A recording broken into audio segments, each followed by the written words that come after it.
सहगन ललिता कृष्ण करुणा सिंधु दीनबंधु जगत्पते रूपेश गोपिकांतराधा कांत नमस्ते सन गौरांगी राधे वृंदावनेश्वरी वृषभानुस्ते देवी प्रणमामि हरिप्रिये वाञ्छाकल्पतरुभ्यश्च कृपा सिन्धुभ्येव च पतितानां पावनेभ्यो वैष्णवेभ्यो नमो नमः। जय श्री कृष्ण चैतन्य प्रभु नित्यानंद श्री अद्वैत गदाधर श्रीवासादि गौरभक्तवृंद। हरे कृष्ण कृष्ण कृष्ण हरे हरे हरे राम राम राम हरे हरे। विष्णुपादाय कृष्ण कृष्णाय चले श्रीमते भक्तिवेदांत स्वामी नमस्ते सरस्वती देवे गौरवाणी प्रसारिणे निर्विशेष शून्यवादी पाश्चात्य भविष्यतारिणे।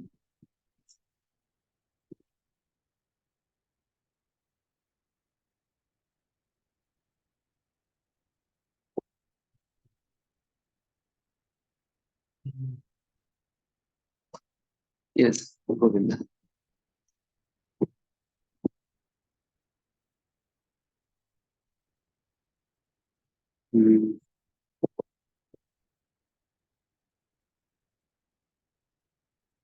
श्लोक का तात्पर्य आप ही को पढ़ना पड़ेगा जो भी पढ़ने वाले।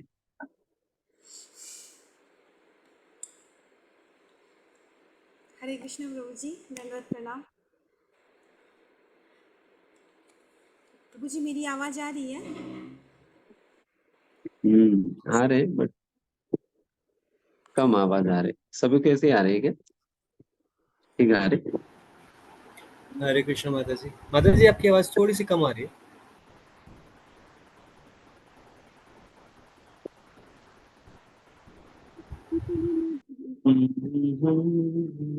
पढ़ लेती हूँ, उसके बाद में अपना ये कर लेंगे।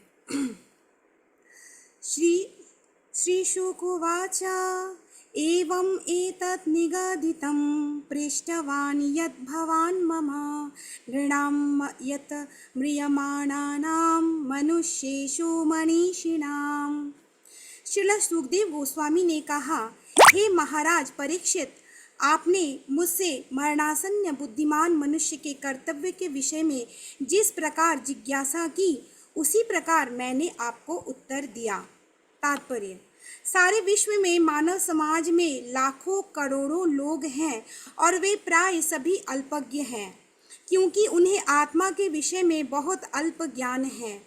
प्राय सबको जीवन की मिथ्या अवधारणा है, क्योंकि वे अपनी पहचान स्थूल तथा सूक्ष्म भौतिक शरीर के साथ करते हैं, जबकि वे ऐसे हैं नहीं। भले ही वे मानव समाज की नज़रों में उच्च तथा निम्न पदों पर स्थित हो, किंतु मनुष्य को ये ज्ञात होना चाहिए कि जब तक वो अपने शरीर तथा मन से परे अपने आत्मा के विषय में जिज्ञासा नहीं करता, तब तक मनुष्य जीवन के उसके सारे कार्य नितांत निष्फल हैं। इसलिए हजारों हजार मनुष्यों में कोई एक अपनी आत्मा के विषय में जिज्ञासा करता है और वेदांत सूत्र, श्रीमद् भगवद गीता तथा श्रीमद् भागवतम जैसे शास्त्रों को पढ़ता है। किंतु ऐसे शास्त्रों के पढ़ने तथा सुनने के बावजूद भी जब तक वो स्वरूप सिद्ध आध्यात्मिक गुरु के संपर्क में नहीं आता, तब तक वो आत्मा की वास्तविक प्रकृति को नहीं समझ सकता। और ऐसे हजारों लाखों व्यक्तियों में से कोई एक ऐसा निकलेगा जो वास्तव में भगवान श्री कृष्ण को जान सके।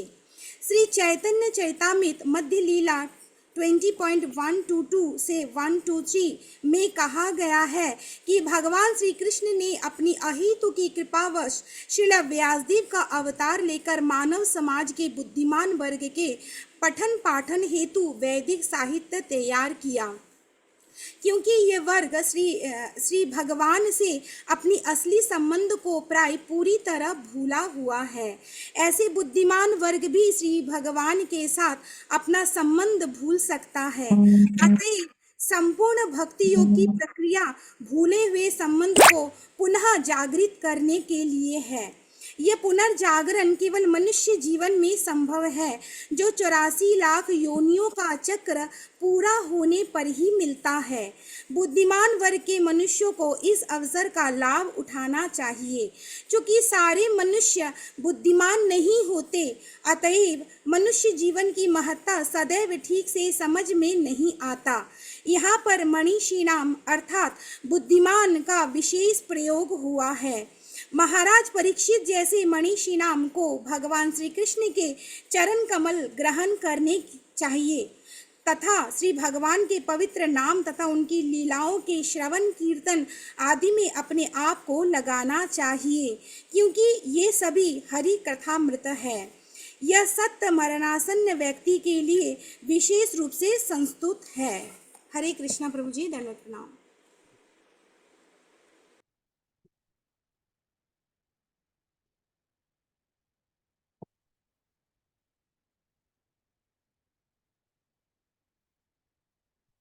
हाँ, ऐसा परीक्षित महाराज को शाप मिला हुआ था, उन्हें 7 दिन में ही मरना है। केवल 1 सप्ताह का समय मिला था शरीर छोड़ने का पूर्व, शरीर छोड़ने का तैयारी करने हेतु। वे तुरंत परीक्षित महाराज निकल पड़े थे अपना तैयारी करने। साधु संतों से मिला, उनसे जिज्ञासा की एक मरणासन व्यक्ति को क्या करनी चाहिए। सभी अपने अपने ढंग से उन्हें निर्देशन दे रहे थे। फिर फाइनली सभी संतों ने रिकमेंड किया कि आप सुखदेव गोस्वामी से मिलो, फिर उनसे आप समझो क्या करनी चाहिए।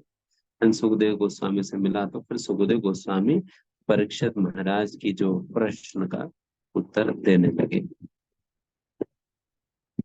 यहाँ पर जैसा बताई जा रहे हैं, एक मरणासन व्यक्ति को क्या करनी चाहिए, उनकी क्या कर्तव्य है करके परीक्षित महाराज ने पूछा, तो उसका उत्तर यहाँ पर सुखदेव गोस्वामी दे रहे। यहाँ पर तात्पर्य विष्णु प्रभुपाद जी इस पूरा संदर्भ का सार एक प्रकार से प्रस्तुत कर रहे हैं, जिसमें बता रहे मनीषी नाम।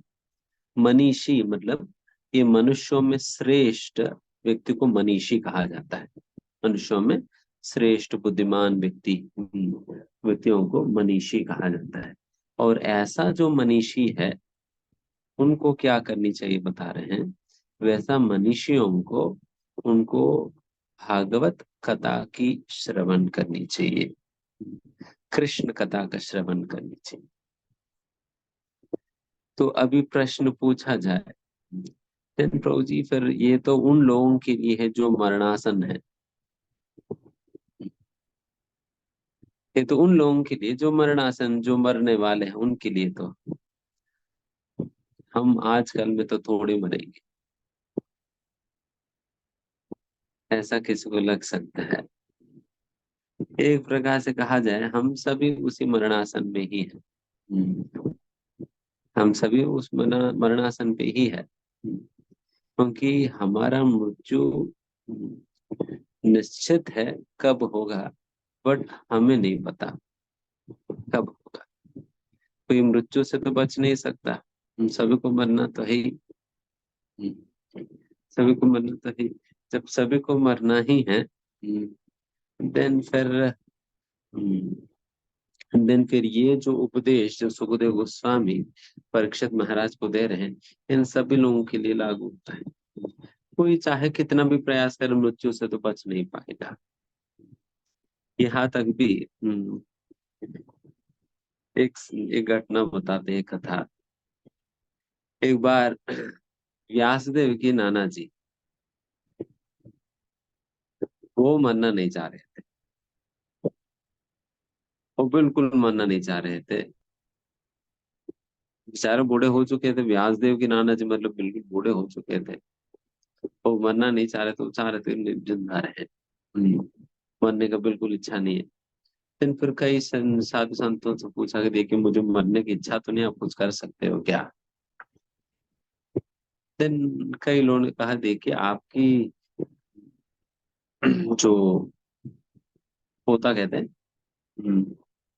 जो पोता है वो तो स्वयं व्यासदेव है, तो जो कि भगवान का लिटररी इंcarnation है, अवतार है, तो उन्हीं से पूछ लेना, तो वही आपकी प्रश्न का समाधान दे सकते हैं। वो तो शास्त्र, सारा शास्त्रों का पारंगत है, तो उनसे पूछ लीजिए।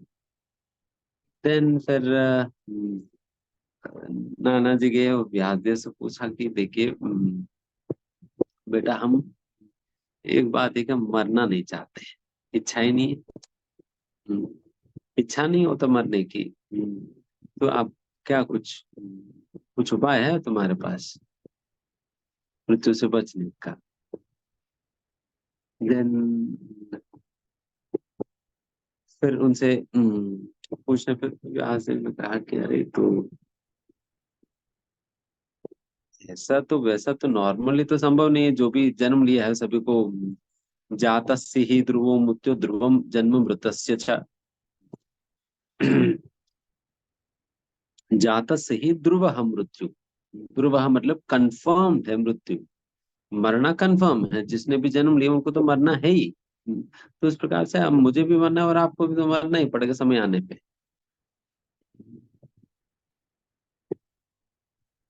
देन फिर ये बारंबार कहना नहीं नहीं नहीं, ऐसा तो नहीं, कुछ उपाय देख लेना, वो कुछ उपाय ढूंढ लो, मैं मरना तो नहीं चाहता हूँ।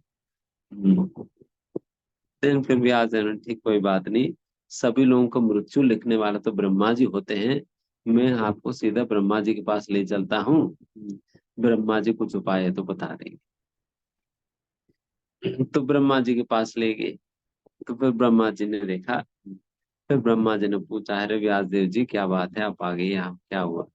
फिर व्यास देव ने बताया देखिए इस प्रकार से हमारे नाना जी है, उनसे मिल लीजिएगा, ये नाना, मेरे नाना जी जो है उनको मरने की बिल्कुल इच्छा ही नहीं है, ये मरना नहीं चाहते हैं, कुछ कंसेशन है क्या, कुछ कहीं इधर उधर कुछ एडजस्ट कर सकते हैं तो देखिएगा, क्योंकि सारे सभी लोग मृत्यु तो आप ही लिखते हो। तो थोड़ा बहुत इधर उधर एडजस्ट करके अगर इनको छोड़ देने पे क्या दिक्कत हो जाएगी, कुछ क्या नुकसान हो जाएगी आपकी, तो फिर देखिए कहीं एडजस्टमेंट हो सकता है। फिर ब्रह्मा जी ने कहा अरे नहीं नहीं, एक्चुअली हम लिखने वाले तो है ही, बट हम तो कर्म से बंधे हुए हैं, जिनका जिस प्रकार का कर्म बनता है उसी कर्म के अनुसार उनको फल देने बनता है, तो इसलिए मैं फल ही लिखता हूँ, कर्म के अनुसार फल में लिख देता हूँ। तो इस प्रकार से मैं वो कर्म फलों को मैं कैसे चेंज कर सकता हूँ, मेरे पास वो अथॉरिटी नहीं है चेंज करने की। अगर वैसा कुछ कर सकते हैं तो सारा प्रलय के इंचार्ज तो शिव जी है, शिव जी के पास जाकर देख लेते हैं। फिर व्यासदेव ने कहा कि अरे ब्रह्मा जी, मतलब शिव जी के पास हम जा ही रहे तो आप भी साथ चलेंगे तो थोड़ा बहुत रिकमेंडेशन हो जाएगी। तो फिर शिव जी के पास चलते, फिर सभी लोग मिलकर शिव जी के पास गए। तो अभी कौन कौन गए थे? ब्रह्मा जी, व्यासदेव जी और व्यासदेव की नाना जी, ये तीनों मिलकर शिव जी के पास गए। शिव जी से कहा कि देखिए शिव जी, आप भी तो सारा प्रलय कारक हो, सभी लोगों का मृत्यु का भी आप ही कारण बनते हो। इस प्रकार से मेरी नाना जी जो है बिल्कुल मरना नहीं चाहते हैं, और उसको, उसकी मृत्यु को रोकने का या कुछ उपाय है क्या, आप कुछ कर पाएंगे? शिव जी ने कहा कि हालांकि मैं तो प्रलय के इंचार्ज तो हूँ, बट फिर भी ग्राउंड लेवल पर लोगों को मारने का जिम्मेदारी तो यमराज जी के, मेरी नहीं है, यमराज जी का है, मेरी नहीं है। तो इसलिए हो सकता है यमराज जी के पास जाने पे आप कुछ बात बन जाए, करके फिर उनको बताए। देन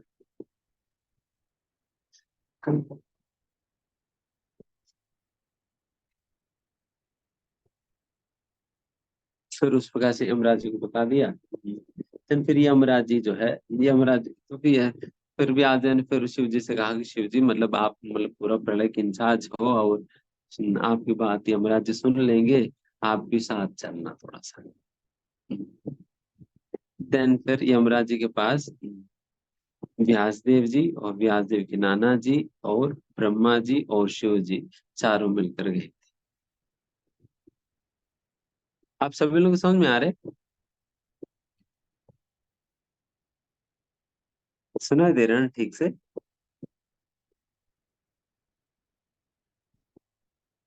ठीक है, हाँ। तो ये चारों ये सभी लोग मिलकर गए थे।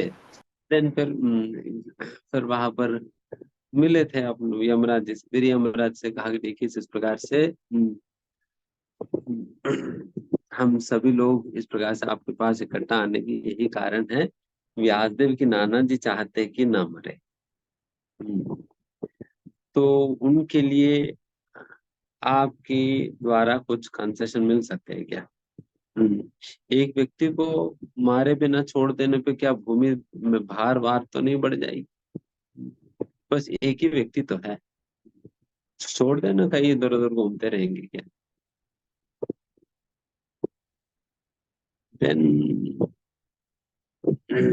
फिर यमराज जी ने कहा कि देखिए, हालांकि सभी को लगता है कि मैं ही मारने वाला हूँ, बट असली बात मैं बताऊं कि हम्म, असलियत में मैं नहीं मारता हूँ, भगवान स्वयं ही मारते हैं, जो कि महाकाल के रूप में मारते हैं। तो इसलिए हम सभी लोग महाकाल के दरबार में जाना पड़ेगा। तो सभी लोग मिलकर फिर अभी ब्रह्मा जी, शिव जी, वेद व्यास जी, वो वेद व्यास जी के नाना जी और यमराज जी, ये 500 लोग मिलकर गए थे महाकाल के पास। फिर महाकाल के पास जाकर फिर उनको अपना अर्जी प्रस्तुत किया, देखिए इस प्रकार से नहीं मानना चाहते, कुछ उपाय है तो बताइए। फिर महाकाल ने ठीक है, पहले इनकी हिसाब देखते हैं, फिर उसके बाद बताते हैं। फिर चित्रगुप्त को बुलाए, फिर चित्रगुप्त से कहा कि देखिए चित्रगुप्त जी, ये व्यासदेव के नाना जी का रिकॉर्ड निकालो। उनके रिकॉर्ड निकालो, फिर देखते हैं क्या लिखा हो। फिर चित्रगुप्त जी जाकर फिर वो रिकॉर्ड निकाला, फिर चित्रगुप्त जी ने खोला, फिर महाकाल जी ने पूछा कि देखिए अभी बताओ कि क्या व्यासदेव की नाना जी की मृत्यु कब निश्चित है? फिर उसने पढ़ा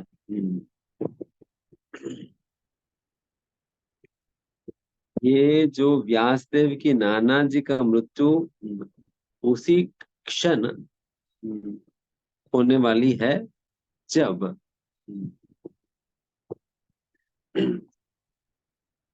5 महापुरुष साथ मिले, जो कि ब्रह्मा जी, शिव जी, यमराज जी, महाकाल, वेद व्यास जी, इस प्रकार की 5 महापुरुष जब साथ मिलेंगे तभी उनकी मृत्यु संभव है, अन्यथा संभव ही नहीं है।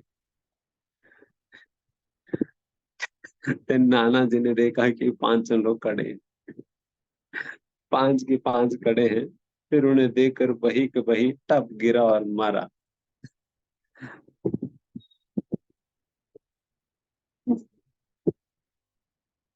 जो कि बिल्कुल असंभव बात थी कि 500 लोग मतलब किस संदर्भ में साथ मिल पाएंगे ना। वैसा तो संभव ही नहीं था, बट मतलब माया की ऐसा योजना है कि फिर 500 500 दिग्गज जो जिनको मिलने का कोई संभावना ही नहीं है, उन सभी लोगों को साथ इकट्ठा करने की काम बेचारे वो खुद ही किया।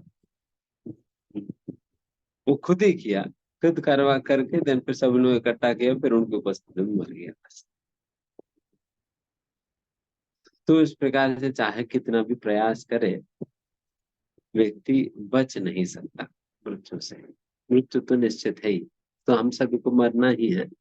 तो ऐसा मरणासन पे हम सभी लोग जो बैठे हैं, तो हम सभी लोगों का यही कर्तव्य बनता है, हम सभी को इस प्रकार से भगवान श्री कृष्ण की कथा हमें सुने, हमें सुने। और यही एक मरणासन पे जो व्यक्ति को जो निश्चित रूप से करने वाली चीज है, बिकॉज एवरी वन ऑफ, इसलिए कहा जाता है एज श्योर एज डेथ करके, एज श्योर एज डेथ। तो वैसा जो मृत्यु जब हम सभी लोगों के जीवन में निश्चित है ही, लेकिन फिर वैसा मृत्यु की घड़ी में हमें सभी लोगों को भगवान श्री कृष्ण के विषय में नित्य प्रतिदिन ये कथा की श्रवण करनी चाहिए। निश्चित रूप से हम जैसा how do you say that?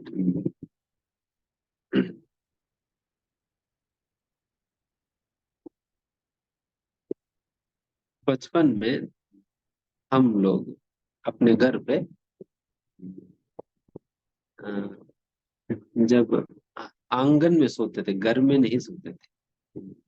सभी लोग अपना पूरी बिस्तर बाहर लेकर आते थे। फिर वही बिछाकर फिर वही चंद्रमा को देखते हुए तारों को गिनते गिनते सो जाते। तो हमारा नानी फिर वहां पर बिस्तर लगाती थी, फिर उनकी पैर दबाने की सेवा हमें मिलती थी, तो उनके पैर दबाते दबाते वो उस कहानी सुनाते थे, तो वही सो जाते। जब चंद्रमा के नीचे जब व्यक्ति सोता है उस प्रकार से ना, सुबह से लेकर शाम तक जितना भी थकान व्यक्ति को होता है, वो सारा थकान चंद्रमा की किरणों के प्रभाव से वो मिट जाता है।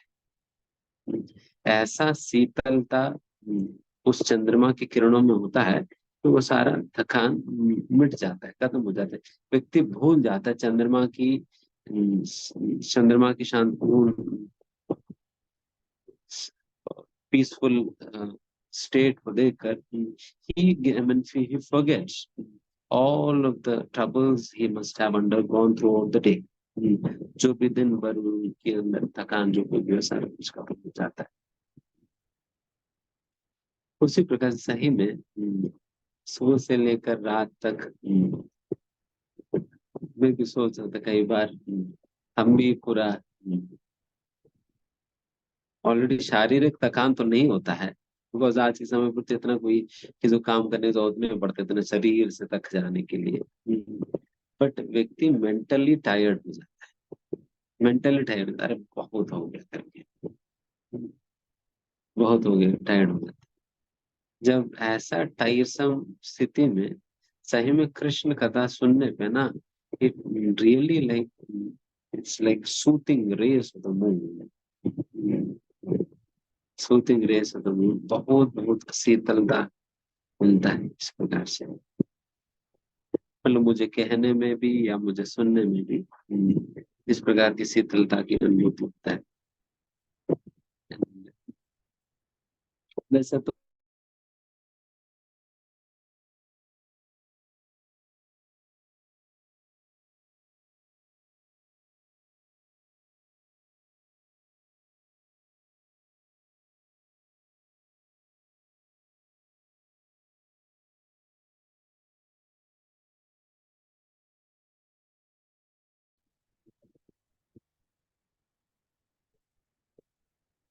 मेरी आवाज आ रही? हरे कृष्ण हरे कृष्ण। हरे कृष्ण प्रभु जी धन्यवाद प्रभु। 1 मिनट के लिए आवाज नहीं आई बीच में आपकी, लास्ट 1 मिनट। बस 1 मिनट के लिए कॉल आया था तो फिर तभी आ रहे हैं ना। यस प्रभु, यस प्रभु। ठीक है, तो इस शीतलता में भी बीच बीच में अवरोध है, क्या करें।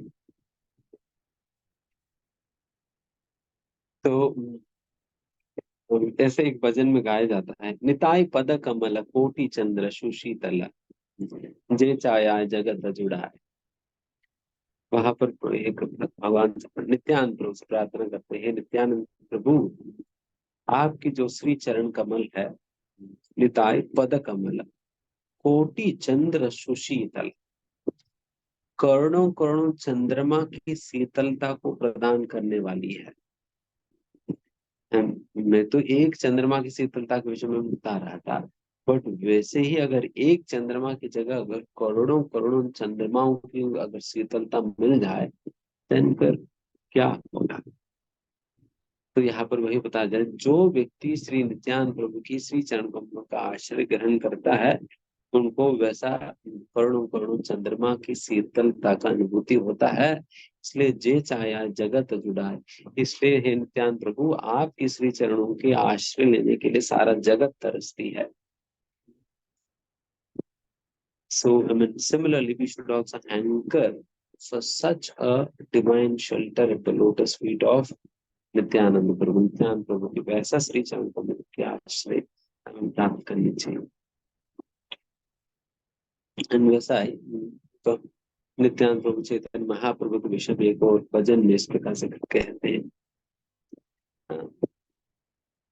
गौरांग महाप्रभु भजन में से कहते हैं कि गौरांगेर मधुर लीला चार करने प्रवेश हृदय निर्मल भेदोता।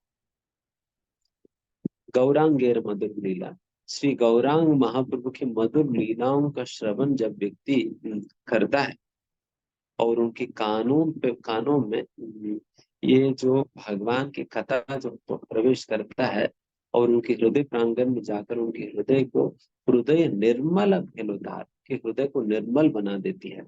मल मतलब गंदगी है, निर्मल मतलब गंदगी से रहित, गंदगी को साफ कर देती है। इस प्रकार के असर पड़ता है ये जो भगवान की कथा की असर हमारे ऊपर इस प्रकार से पड़ता है। And because when we begin to hear the Lord's glories, the hard knots within our heart will begin to melt down. जो भी क्या कहेंगे, खड़ी गांठे, हार्ड जो हार्ड नॉट्स, जो गांठ जो होते हैं हमारे हृदय में, वो सारे गांठ जो है वो खल कर खत्म हो जाएंगे, खत्म हो जाएंगी। इसलिए एक व्यक्ति को जितना कठोर हृदय जिनकी है तो उतना ही ज्यादा उनको कृष्ण कथा श्रवण करनी चाहिए, ताकि इस प्रकार की गांठें जो हमारा हृदय में जो जितना तकलीफ जो हमें दे रही है वो सारे गांठें गल गल कर खत्म हो जाए, खत्म हो जाए। उसके लिए हमें प्रतिदिन श्रवण करनी चाहिए। एंड जब हम कृष्ण कथा के श्रवण करते हैं वो भी हृदय से जब हम श्रवण करेंगे तब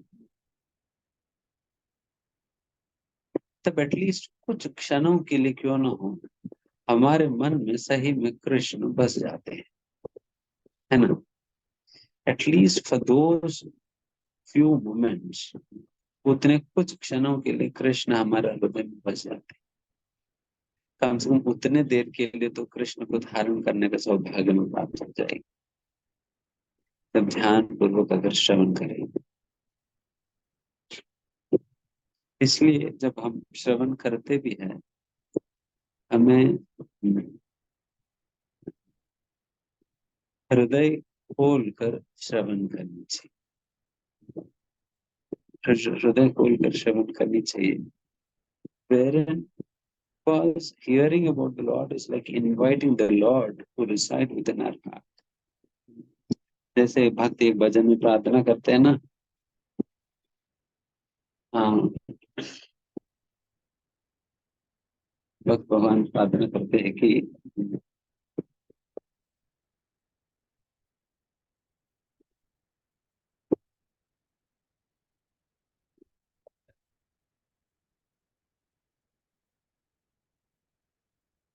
गौरांग करुणा करो दीनहीन जने मोसाम पतित प्रभु नाही त्रिभुवने।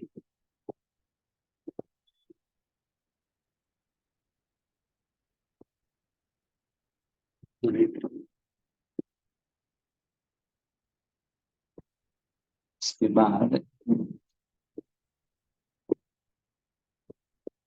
मुझे याद नहीं आ रहा, ठीक है मैं एसेंस बता देता हूँ। यहाँ पर भक्त भगवान से प्रार्थना करे गौरांग करुणा करो दीनहीन जने। फिर गौरांग महाप्रभु मेरा जैसा दीनहीन व्यक्ति के ऊपर आप अपनी करुणा तो दिखाइए। मोसाम पतिता प्रभु नाही त्रिभुवने। इन तीनों लोकों में मेरे से बढ़कर पतित व्यक्ति आपको दूसरा कोई और नहीं मिलेंगे। अगर पापियों की गिनती अगर की जाए इन सभी पापियों में से फर्स्ट नंबर तो मेरे ही होगा। मेरे ही होगा। और आप तो है ही दीनहीन, पतित पावन हो, तो इसलिए आप मेरे इसमें इसलिए ये करके यहाँ पर प्रार्थना करते हैं। Yes, very good. तो इसमें गाते हैं, दंते त्रिना धरी गौरा, दंते त्रिना धरी गौरा। यहाँ पर दंते त्रिना मतलब मैं अपने दांतों के बीच में एक घास की तिनका को धारण करते हुए मैं आपसे हाथ जोड़कर यही भीख मांग रहा हूँ कि आप कृपा करके मेरे हृदय रूपी मंदिर में आप वास करना। So please kindly stay in the temple of my heart. तो ये घास की तिनका दांतों के बीच में रखने का मतलब ये होता है कि a person is expressing to the Lord that I am no better than this blade of grass. I am no better than this blade of grass. He is literally accepting his humble state. उनकी नगण्य स्थिति को स्वीकार करते हुए भगवान के सामने अपने आप को प्रस्तुत कर रहे हैं कि मैं तो कुछ नहीं हूँ, मैं तो घास की तिनका का ही बराबर। और वैसा होते हुए भी मैं आपसे यही प्रार्थना करता हूँ कि मेरी हृदय में आकर आप वास कर। दंते त्रिना धरी गौरा कृपा करी यीशु अमर हृदय मंदिर, कृपा करी, कृपा करके आप मेरे हृदय मंदिर में वास करना।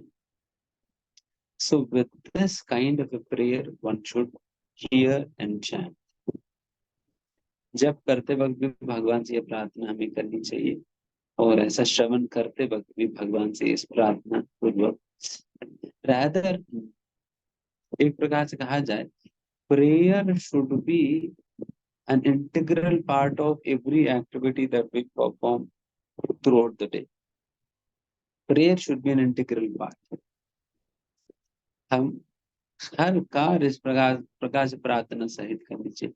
प्रार्थना का मतलब ही ये हुआ जो भगवान भी कहते हैं कि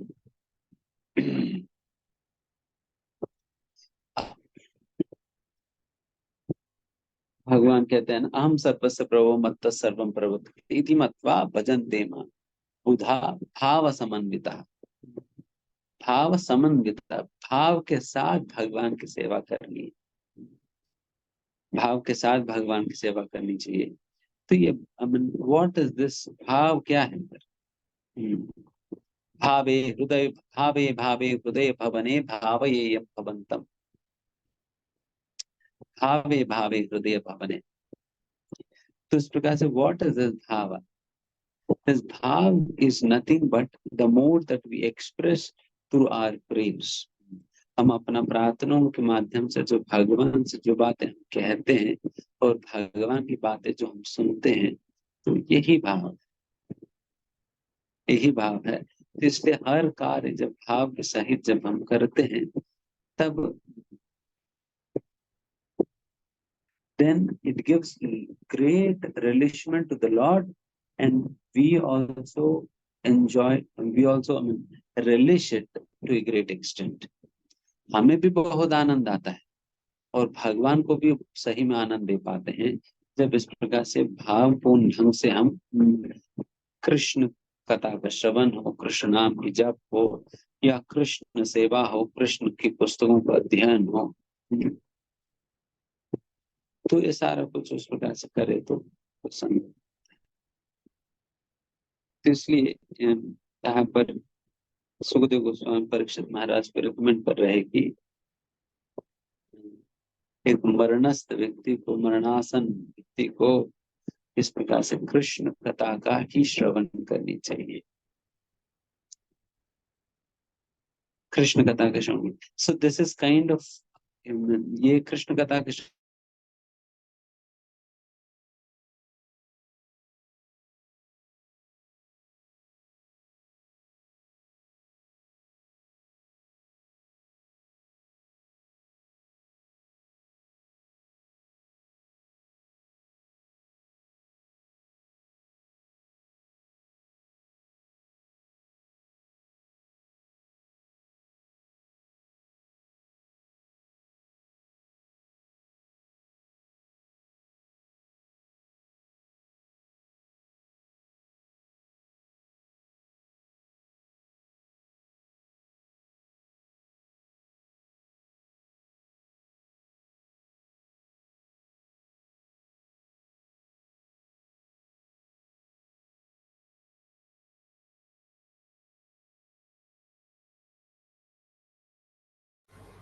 हरे कृष्णा डिवोटीज, थोड़ा सा थोड़ा सा गैप गैप आ रहा है। एक प्रभु थोड़ी देर में ज्वाइन करते हैं।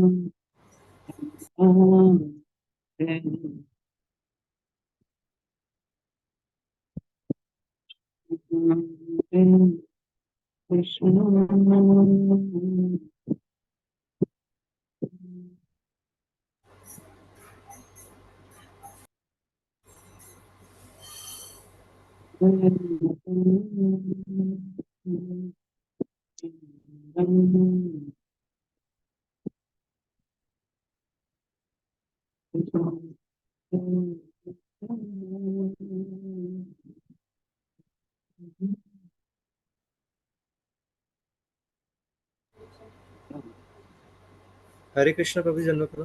प्रभु हम सुन पा रहे हैं आपको, आपकी आवाज अभी सुन पा रहे हैं। आज संगति लगा नहीं आपने। अभी आ रही प्रभु। ओके, तो इस प्रकार से ठीक है, ये श्लोक यहाँ से करते हैं, अगला श्लोक पे चलेंगे। हरे कृष्णा प्रभु जी, दंडवत प्रणाम। प्रभु जी अभी आवाज थोड़ी ठीक है? हाँ, प्रभु जी अभी ना 2 से 7 तक श्लोका एक साथ ही है। 2, 3, 4, 5, 6, 7 तो ठीक है।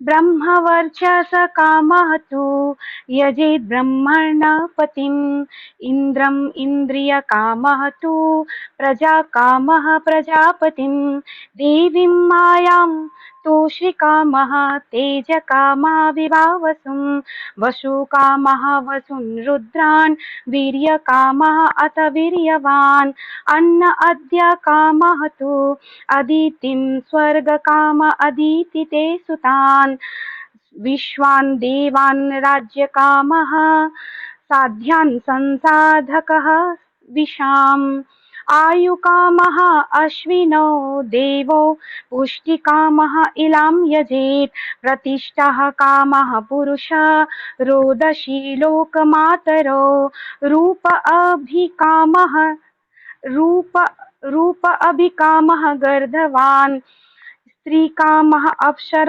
उर्वशीम् आधिपत्यकामः सर्वेषां यजेत् परमेष्ठिनम् यज्ञं यजेत यशकामः कोशकामः प्रजेतशम् विद्याकामः तु गिरिशं दाम्पत्य अर्थः उपांसतिम्। अनुवाद। जो व्यक्ति निर्विशेष ब्रह्म ज्योति तेज में लीन होने की कामना करता है, उसे वेदों के स्वामी की पूजा करनी चाहिए। जो प्रबल काम शक्ति का इच्छुक हो, उसे स्वर्ग के राजा इंद्र की, और जो अच्छी संतान के इच्छुक हो, उसे प्रजापतियों की पूजा करनी चाहिए। जो अच्छे भाग्य का आकांक्षी हो, उसे भौतिक जगत की अधीक्षिका दुर्गा देवी की पूजा करनी चाहिए। जो अत्यंत शक्तिशाली बनना चाहे, उसे अग्नि की और जो केवल धन की इच्छा करता हो उसे वसुओं की पूजा करनी चाहिए। यदि कोई महान वीर बनना चाहता है तो उसे शिव के रुद्रावतारों की पूजा करनी चाहिए। जो प्रचुर अन्न की राशि चाहता हो उसे अदिति की पूजा करनी चाहिए। जो स्वर्ग लोक की कामना करे उसे अदिति के पुत्रों की पूजा करनी चाहिए। जो व्यक्ति सांसारिक राज्य चाहता हो उसे विश्वदेव की, और जो जनता में लोकप्रियता का इच्छुक हो उसे साध्य देव की पूजा करनी चाहिए। जो दीर्घायुष्व की कामना करता हो उसे अश्विनी कुमारों की, और जो पुष्ट शरीर चाहे उसे पृथ्वी की पूजा करनी चाहिए। जो अपनी नौकरी या पद के स्थायित्व की कामना करता हो उसे क्षितिज तथा पृथ्वी दोनों की सम्मिलित पूजा करनी चाहिए। जो सुंदर बनना चाहता हो उसे गंधर्व लोक के सुंदर निवासियों की, और जो अच्छी पत्नी चाहता हो उसे अप्सराओं तथा स्वर्ग की उर्वशी अप्सराओं की पूजा करनी चाहिए। जो दूसरों पर शासन करना चाहता हो उसे ब्रह्मांड के प्रमुख ब्रह्मा की पूजा करनी चाहिए। जो स्थायी कीर्ति का इच्छुक हो उसे श्री भगवान की, तथा जो अच्छी बैंक बचत चाहता हो उसे वरुण देव की पूजा करनी चाहिए। यदि कोई अत्यंत विद्वान बनना चाहता हो तो उसे शिव की, और यदि कोई अच्छा वैवाहिक संबंध चाहता हो उसे शिव की सती पत्नी देवी उमा की पूजा करनी चाहिए। तात्पर्य: विभिन्न विषयों में सफलता के इच्छुक विभिन्न पुरुषों के लिए ये पूजा की नाना प्रकार की विधियां हैं। इस भौतिक जगत की सीमा में रहने वाला बद्ध जीव भौतिक भोग की प्रत्येक प्रकार की योग्य वस्तु में दक्ष नहीं हो सकता, किंतु जैसा कि ऊपर बताया गया है वो विशेष देवता की पूजा करके उस विशेष पदार्थ के ऊपर प्रभुता प्रभाव डाल सकता है। शिव की पूजा करने से रावण अत्यंत शक्तिशाली बन गया था, और वो शिव को प्रसन्न करने के लिए अपने सिरों को काट कर उन्हें अर्पित करता था। यह वह शिव की कृपा से इतना शक्तिशाली बनता गया कि सारे देवता उससे भयभीत रहने लगे। यहाँ तक कि अंत में उसने भगवान श्री रामचंद्र को ललकारा और इस तरह स्वयं नष्ट हो गया। दूसरे शब्दों में ऐसे सारे व्यक्ति जो भौतिक भोग के कुछ या सभी विषयों को प्राप्त करने की आकांक्षा रखते हैं, अर्थात जो स्थूल भौतिकवादी हैं, वे कम बुद्धि वाले होते हैं। और श्रीमद् भगवद गीता 7.20 में भी इस बात की पुष्टि की गई है। उसमें कहा गया है कि जो सद्विवेक से विहीन है या जिनकी बुद्धि माया की भ्रामक शक्ति से हर ली गई है, वे जीवन में विभिन्न देवताओं को प्रसन्न करके या वैज्ञानिक प्रगति के नाम पर भौतिक सभ्यता में उन्नति करके जीवन के सभी प्रकार के भोगों को प्राप्त करना चाहते हैं। इस भौतिक जगत में जीवन की मुख्य समस्या जन्म, मृत्यु, जरा तथा व्याधि का समाधान ढूंढना है।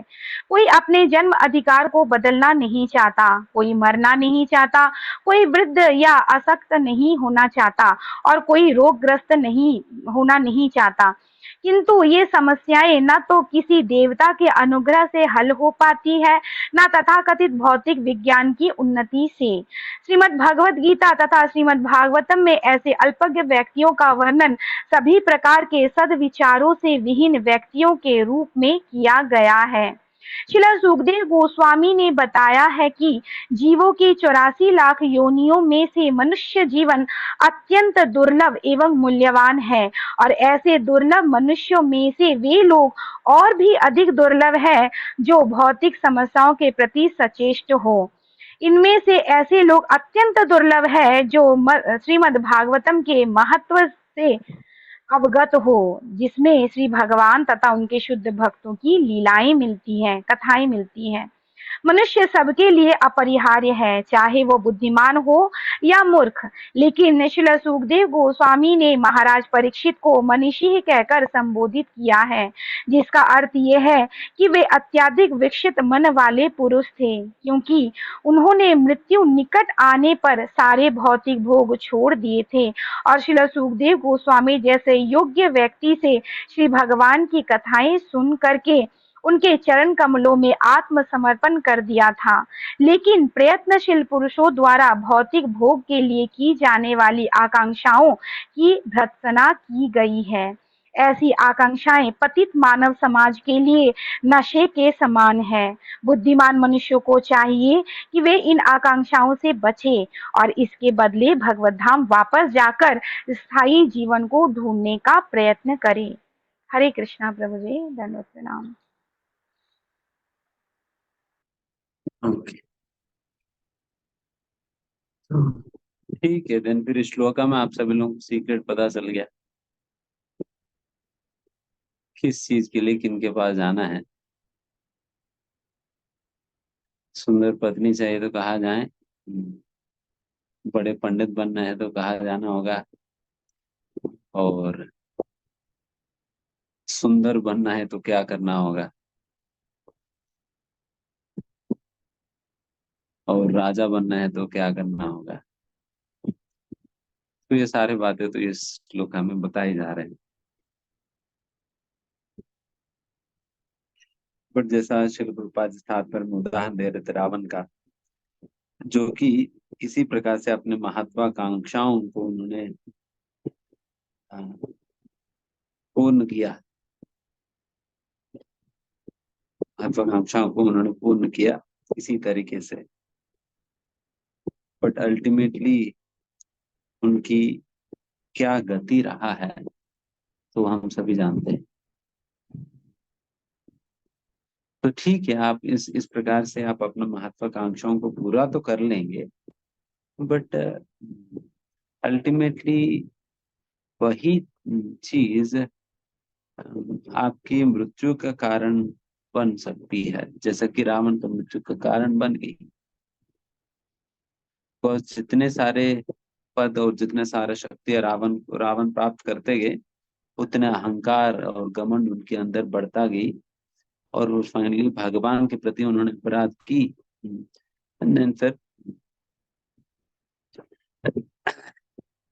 फिर फिर जो है वो उनकी पूरा सर्वनाश हुआ। तो यही गति होगा। ठीक है, हम एक समय पर ये सारी चीजें प्राप्त कर भी लेते हैं, चाहे भौतिक व्यवस्था के द्वारा हो, नहीं तो इस शास्त्र में बताएगी इस प्रकार की व्यवस्था के माध्यम से क्यों न हो, हम इन चीजों को प्राप्त कर भी लेते हैं, ये सारा कुछ नष्ट हो जाएंगे। तो इसलिए श्रील प्रभुपाद जी इस तात्पर्य के आखिर में यही बात कह रहे हैं, एक बुद्धिमान मनुष्य को तो शाश्वत जीवन की खोज करनी चाहिए, जो कि भगवत धाम में ही संभव हो पाता है। तो इसलिए हम सभी यहाँ पर इन चीजों को प्राप्त करके अपना जीवन को सुखी बनाने का प्रयास करने के बजाय हमें भगवत धाम वापस लौट कर वहां पर शाश्वत जीवन को प्राप्त करनी चाहिए, जहाँ पर ये सारे ही चीज हमें सहज स्वाभाविक रूप से हमें प्राप्त हो जाते हैं। वहां पर अलग से हमें ब्यूटी पार्लर में जाने की जरूरत नहीं पड़ता, ना कोई मेकअप लगाने की जरूरत पड़ता। वहां पर लोग ही इतने सुंदर होते हैं कि ना कोई ब्यूटी पार्लर की जरूरत है, ना कोई मेकअप की जरूरत है, कुछ भी जरूरत नहीं। व्यक्ति अपने आप ही इतना सुंदर होते हैं, क्योंकि भगवान के सौंदर्य के विषय में आप सुनते ही है। तो वैसा तो वैकुंठ में सभी भगवान जैसा सुंदर बन जाते हैं, भगवान जैसा सुंदर लगने लगते हैं, इतना सुंदर हो जाते हैं।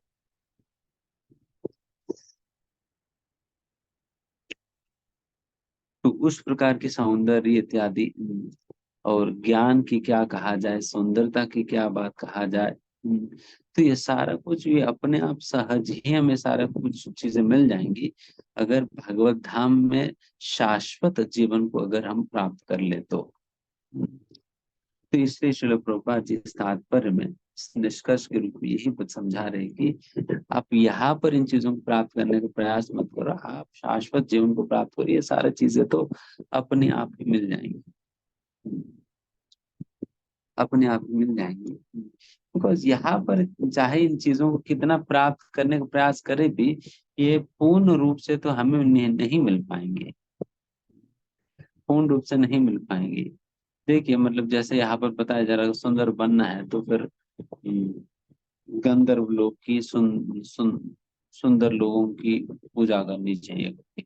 ठीक है, अगर उनकी पूजा में कर भी लेता हूँ, अगले जीवन में मुझे सुंदर शरीर मिल भी जाता है, फिर उसके बाद 20-25 साल 60 साल के बाद तो खत्म हो ही जाएगी ना। सुंदरता कब तक रहेगी, वो तो खत्म हो जाएगी। हम्म, आजकल तो 40 साल के बाद ही घुटने उठने खराब हो जाता है, सारा ग्रीस खत्म हो जाता है घुटनों में। क्योंकि विटामिन डी नहीं है, लोग बाहर जाते नहीं। विटामिन बी 12 की कमी है, विटामिन डी की कमी है, वैसे ही हड्डियां कमजोर है। और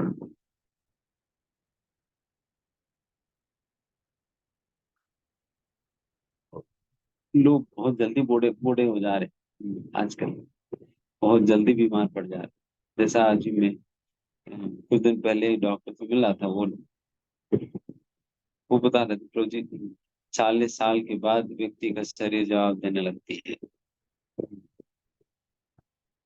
शरीर जवाब देने लगती है, और फिर शरीर में अनेक प्रकार की कमजोरियां शुरू हो जाएंगी 40 साल क्रॉस करते ही।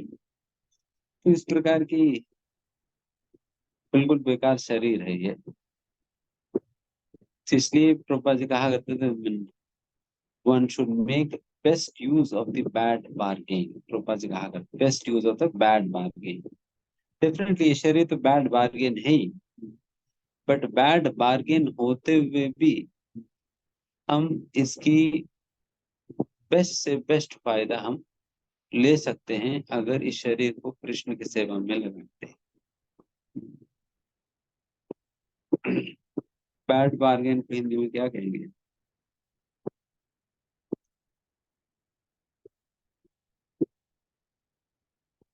बैड बार्गेन पता नहीं, सस्ता मोल या सस्ता मोल है सब कुछ, ठीक है। Anyways, best use of the bad bargain वो बात कहते हैं।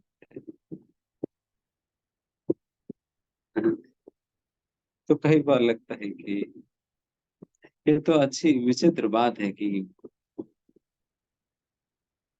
वैसा तो ये शरीर बिल्कुल गंदा शरीर है, कहीं भी देखो गंदगी निकलता है, कहीं भी देखो गंदगी निकलता है। जैसा कि मतलब 9 रंध्रों से तो गंदगी निकलता ही है, और पूरा शरीर से पसीना निकलता है। तो ये शरीर पूरा गंदा शरीर है, तो ऐसा गंदगी से भी भगवान सेवा लेकर, अरे ठीक है आप इसी से सेवा कर लेना, मैं प्राप्त हो जाऊंगा। So this is a good, this is the best thing that can happen. I mean, what best thing can this body ever do? कहीं भी जाता है तो बदबू ही मारता है तो शरीर। तो इस प्रकार के शरीर लेकर हम क्या और बेहतर चीज कर सकते हैं? Think this chat is going on for everybody.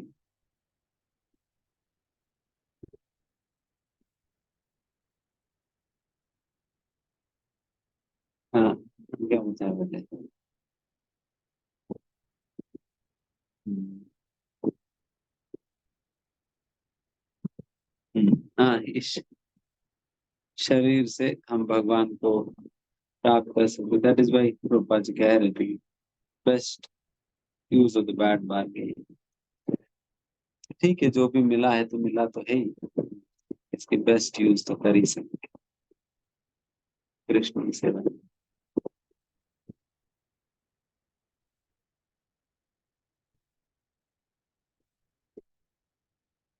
तो ये तो बहुत बड़ी बात है ना कि आज में हम सोच रहे थे भगवान की सेवा कर रहे थे, फिर हम सोच रहे थे कि मतलब हम जैसा लोगों से भगवान सेवा ले रहे हैं, बहुत बड़ी बात। हम कितने मतलब कितने गंदे लोग हैं, और फिर भी कृष्ण कह रहे ठीक कोई बात नहीं, आप मुझे वो अर्पण कर दो, मैं ले ले, आप मेरी आरती कर लो, मैं स्वीकार कर लूँ। एंड फिर उसमें भी हजारों गलतियां करते हैं, उसमें भी हजारों गलतियां अपराध होता है, बट फिर भी Krishna forgoing all of our offenses, he is ready to accept the best part of it. इसलिए एक बार परम पूज्य राधामोहन महाराज कहते कि जैसे पूतना के केस में, हालांकि वो अपना स्तनों पर विष लगाकर दूध पिलाने आई है, बट फिर भी कृष्ण ने उनकी मातृवत भावना को स्वीकार करके गंदगी को हटा दिया। तो Krishna always looks at our bright side. This is a good, I mean, hope-giving statement. Krishna looks at our bright side, not at our dark side. सभी लोगों का काला जीवन तो है ही, बट भगवान वो काला पार्ट ना देखते हुए भगवान ही looks at our bright side. तो उस प्रकार से हमें कितनी अच्छी बात है कि we have got such a beautiful, beautiful and as well as such a gentleman as our worshipful Lord. He doesn't look at our dark side itself. सभी लोग तो हमारी अंदर गंदगी को देखकर कितना दोष निकालते हैं, but Krishna, he looks at our bright side, he looks at our good qualities. Yes, I will accept him for these so and so good qualities, no matter he may be having so many faults in him. Never mind, never mind. तो वैसा पूतना की वृत्तांत में हम इसी प्रकार की व्यवहार भगवान की हमें देखने के लिए मिलता है। So it's really great hope है। ठीक है, नेक्स्ट श्लोक। हरे कृष्णा।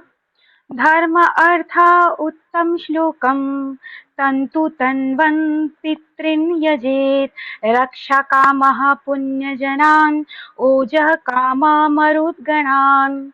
ज्ञान के आध्यात्मिक विकास के लिए मनुष्य को भगवान श्री विष्णु या उनके भक्ति की पूजा करनी चाहिए और वंश की रक्षा के लिए तथा कुल की उन्नति के लिए उसे मरुदगण तथा अन्य विभिन्न देवताओं की पूजा करनी चाहिए। तात्पर्य, धर्म का मार्ग आध्यात्मिक विकास के पथ पर उन्नति करने, अंतोत्तोगत्वा भगवान श्री विष्णु के साथ उनके निर्विशेष तेज, उनके अंतर्यामी परमात्मा स्वरूप तथा अंत में ज्ञान में आध्यात्मिक विकास के द्वारा उनके साकार स्वरूप के साथ नित्य संबंध को पुनः जागृत करने की ओर ले जाता है। जो व्यक्ति अच्छा वंश स्थापित करना चाहता है और क्षणिक शारीरिक संबंधों की उन्नति से सुखी रहना चाहता है, उसे पितरों तथा अन्य पवित्र लोकों के देवताओं की शरण में जाना चाहिए। ऐसे विभिन्न देवताओं की नाना प्रकार के श्रेणियों के पूजक अंततोगत्वा इस ब्रह्मांड के अंतर्गत इन सभी देवताओं के लोकों में पहुंच ही सकेंगे, किंतु वो ब्रह्म ज्योति में स्थित वैकुंठ लोकों तक पहुंच जाता है, उसे सर्वोच्च सिद्धि प्राप्त होती है। हरे कृष्णा।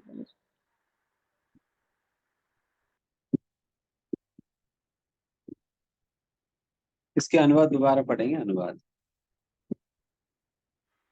हरे कृष्णा। ज्ञान के आध्यात्मिक विकास के लिए मनुष्य को भगवान श्री विष्णु या उनके भक्त की पूजा करनी चाहिए और वंश की रक्षा के लिए तथा कुल की उन्नति के लिए उसे मरुदगण तथा अन्य विभिन्न देवताओं की पूजा करनी चाहिए। हरे कृष्ण।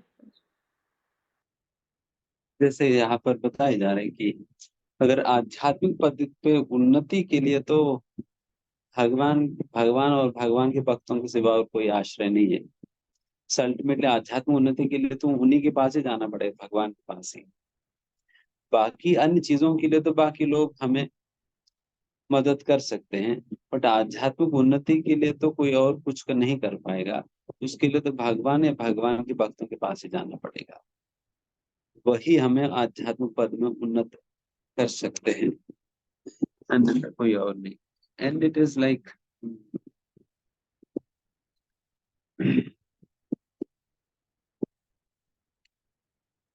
बिकॉज जैसा अगर मान लो कि कोई व्यक्ति दलदल में फंसा हुआ है, उस दलदल से वही व्यक्ति मतलब उस व्यक्ति को वही व्यक्ति बाहर निकाल पाएगा जो कि स्वयं दलदल से बाहर हो, है ना। अगर जो व्यक्ति दलदल से बाहर है वो ही व्यक्ति कुछ रस्सी वस्सी देख कर हाथ वाथ बढ़ाकर फिर उस व्यक्ति को बाहर खींच कर निकालेगा। और खुद दलदल में फंसा हुआ तो वो कैसे ही निकाल पाए। तो उस प्रकार से भगवान के भक्त और भगवान यही लोग उस दलदल से बाहर होते हैं, तो इसलिए फिर वही लोग हमें इस दलदल रूपी इस भौतिक सृष्टि से बाहर निकाल पाएंगे। और आध्यात्मिक विकास तभी संभव है इन लोगों की संगत करने पे। फिर यहाँ पर क्लियरली बताए जा रहे हैं कि भक्तों की पूजा करनी चाहिए, भक्तों की पूजा करनी चाहिए। And this is the fact that one should literally worship the devotees, literally worship the devotees, unless and until we develop this kind of an attitude towards it, जब तक हम भक्तों के प्रति इस प्रकार की भावना को डेवलप नहीं करेंगे तब तक भक्तों के प्रति हम अपराध करते जाएंगे। मैं एक बार वैष्णव अपराध के विषय में समझा रहा था, उसमें यही बात मैंने कहा था कि चाहे आप कितना भी प्रयास करो वैष्णव अपराध से बचने का, वो आप अपराधों को रोकने का प्रयास करते जाए तो वो अपराध रुकने वाला नहीं है, बारंबार हमसे होता ही रहेगा, बारंबार हमसे वैष्णव अपराध होता ही रहेगा। तो ये हल तभी होगा, ये वैष्णव अपराध से तभी बच पाएंगे when we begin to worship the devotees, when we अभी तो हम नेगेटिव जो हो रहा है उसको रोकने का प्रयास कर रहे हैं, सिंपली रोक कर बैठ नहीं सकते, रादर पॉजिटिवली कुछ कार्य करना पड़ेगा। दैट इज नेगेटिव जो कि अपराध को रोकने का प्रयास कर, उसको नलिफाई करने का प्रयास कर रहे हो, उस प्रकार से करने के बजाय rather bring about some positive change where you will worship the devotees, भक्तों को पूजा करने लगे, भक्तों को पूजा करने लगे। You should literally worship them, especially in the heart of our hearts, अपना हृदय के अंतरंग में क्यों ना हो उनकी पूजा करनी चाहिए। कई बार बाहर बाहर लोग पूजा तो कर लेते हैं बट अंदर ही अंदर गाली देते हैं। बाहर प्रणाम कर लेंगे झुक झुक कर, बट अंदर गाली देते हुए प्रणाम करेंगे, अरे इनको तो बेकार में प्रणाम कर रहा हूँ, क्या कर रहा हूँ, प्रणाम करना ही पड़ेगा, फिर प्रणाम कर देगा, बट अंदर अंदर वो कुछ और ही सोच रहा है। तो इसलिए बाहर भी करनी चाहिए बट स्पेशली अंतरंग में करनी चाहिए। ये अंतरंग में तभी आप कर पाओगे, हम कर पाएंगे कि जब when we understand that how dependent we are on the devotees, हम बहुत बहुत निर्भर है भक्तों के ऊपर, बहुत निर्भर है, हर चीज के लिए भक्तों के ऊपर निर्भर है। भक्ति में हमारा एक एक कदम भक्तों की सहायता से ही आगे बढ़ पा रहे हैं। जब तक हमारी डिपेंडेंसी भक्तों के ऊपर नहीं समझेंगे ना, कितना भक्तों से हमें मदद मिल रहे हैं, कितना हम उनकी वजह से आगे बढ़ पा रहे हैं, ये नहीं समझेंगे तो then फिर व्यक्ति he will not feel that gratitude, and when he doesn't feel that gratitude he will always look for some faults, वो हमेशा कुछ न कुछ गलतियां ढूंढता रहेगा। सो रादर हमें अपना निर्भरता को समझते हुए भक्तों के प्रति कृतज्ञता की भावना रखते हुए भक्तों की हमें पूजा करनी चाहिए, पूजा करनी चाहिए। देन फिर ये इस प्रकार के वैष्णव अपराध इत्यादि चीजों से बच पाओगे, है ना। ये इम्पोर्टेंट है।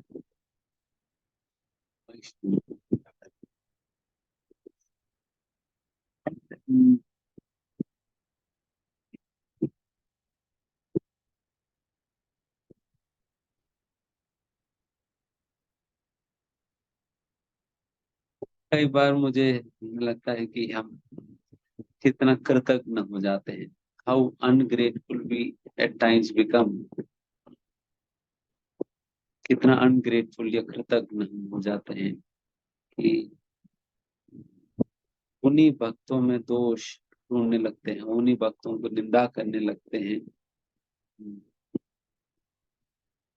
जिन भक्तों ने हमें मदद किया है भक्ति में आगे बढ़ने के लिए, और जिन भक्तों की मदद से आज हम यहाँ पर भक्ति कर पाए।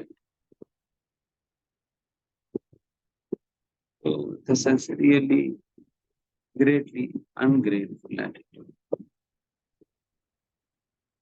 इसलिए इस प्रकार की, एंड वैसा तो शास्त्र में कहा जाता है, एक जगह पर बताया जाए कि there is no sin greater than being ungrateful. कृतज्ञ रहने से बढ़कर कोई पाप नहीं है।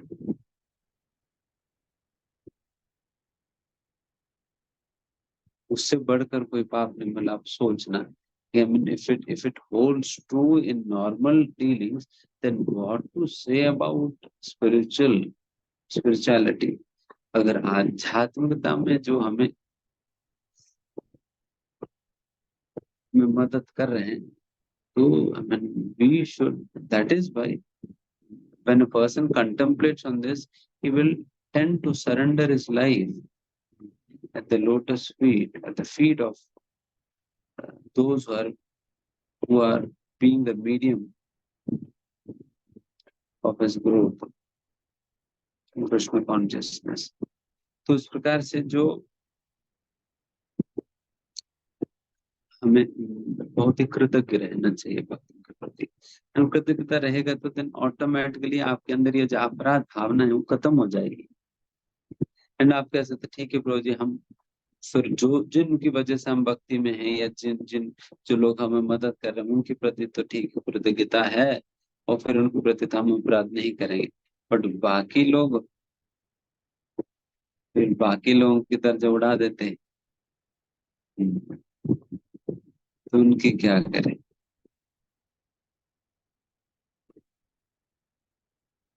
तो बाकी लोगों का भी तो मदद मिल रहे हैं, बाकी लोगों का भी मदद मिल रहे हैं ना हमें।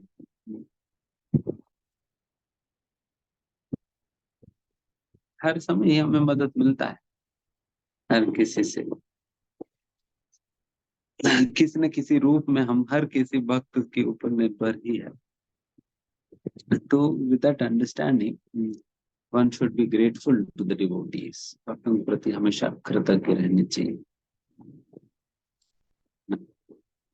ठीक है, नेक्स्ट श्लोका। हरे कृष्णा। राज्यकामहमनुन् देवान् निर्वृतिं तु अभिचरन् यजेत् कामकामा यजेत्।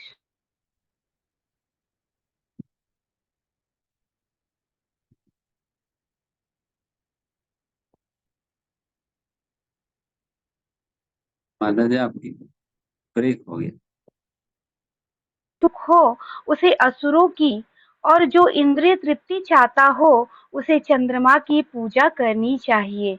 किंतु जो किसी प्रकार के भौतिक भोग की इच्छा नहीं करता उसे पूर्ण पुरुषोत्तम भगवान की पूजा करनी चाहिए।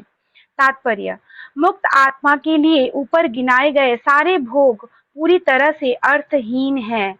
जो लोग बहिरंगी शक्ति के गुणों द्वारा बद्ध हैं, केवल वही विभिन्न प्रकार के भौतिक भोगों द्वारा मोहित होते हैं।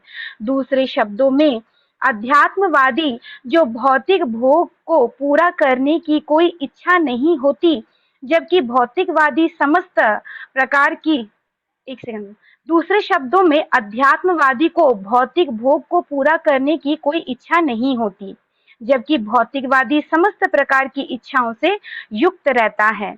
श्री भगवान ने घोषित किया कि जो भौतिकवादी भौतिक भोग चाहते हैं और उनके लिए विभिन्न देवताओं से कृपा याचना करते हैं, जैसा कि ऊपर कहा गया है, वे अपनी इंद्रियों के नियंत्रक होने की स्थिति में नहीं होते और इस प्रकार विमूढ़ सिद्ध होते हैं। अतः मनुष्य को कभी किसी प्रकार के भौतिक भोग की इच्छा नहीं करनी चाहिए। उसे तो पूर्ण पुरुषोत्तम भगवान की पूजा करने हेतु सजग रहना चाहिए। ऐसे विमूढ़ व्यक्तियों के नेता उनसे बढ़कर विमूढ़ होते हैं, क्योंकि वे खुलकर और मूर्खता पूर्वक ये प्रचार करते हैं कि मनुष्य किसी भी देवता की पूजा करके एक सा फल प्राप्त कर सकता है। ऐसा प्रचार न केवल श्रीमद् भगवत गीता या श्रीमद् भागवतम की शिक्षाओं से विपरीत है, अपितु मूर्खतापूर्ण भी है। यह उसी तरह है जैसे किसी भी विभिन्न यात्री टिकट के बल पर एक ही गंतव्य तक पहुंचने का अधिकार जताना। यदि कोई बड़ौदा का टिकट खरीदे तो वह उससे दिल्ली से बंबई नहीं जा सकता। यहाँ ये स्पष्ट बताया गया है कि विभिन्न इच्छाओं से युक्त व्यक्तियों को नाना प्रकार से पूजा करनी चाहिए, लेकिन जिसे कोई भोग वासना नहीं है, उसे पूर्ण पुरुषोत्तम भगवान श्री कृष्ण की पूजा करनी चाहिए। पूजा की ये प्रक्रिया भक्तिमय सेवा कहलाती है।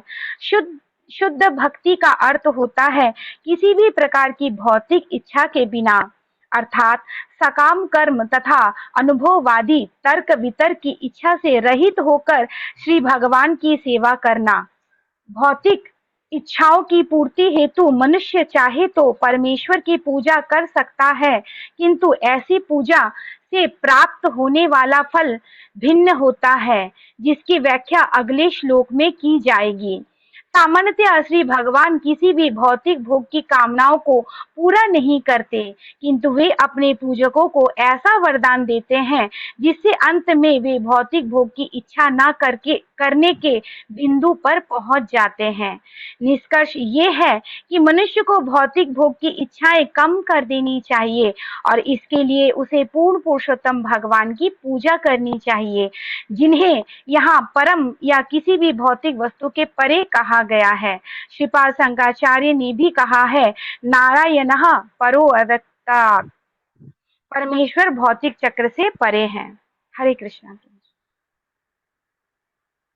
श्री गोविंद। तो यहाँ क्लियरली बताई जा रही है,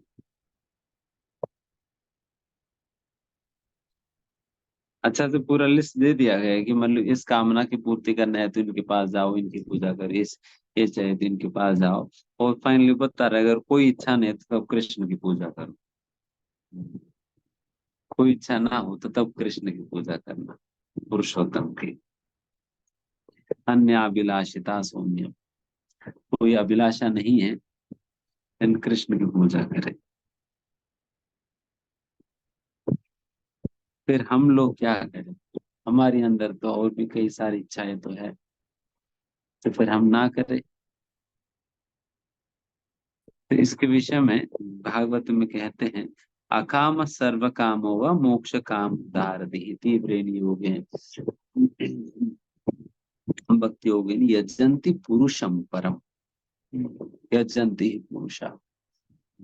इस यजंती पुरुषोत्तम, पुरुषोत्तम की पूजा हर एक व्यक्ति को करनी चाहिए, चाहे उनकी हृदय हर प्रकार की कामनाओं से भरा हुआ भी क्यों ना हो, और मोक्ष की कामना भी क्यों ना हो, और बिल्कुल किसी भी प्रकार की कामना ना ही भी हो।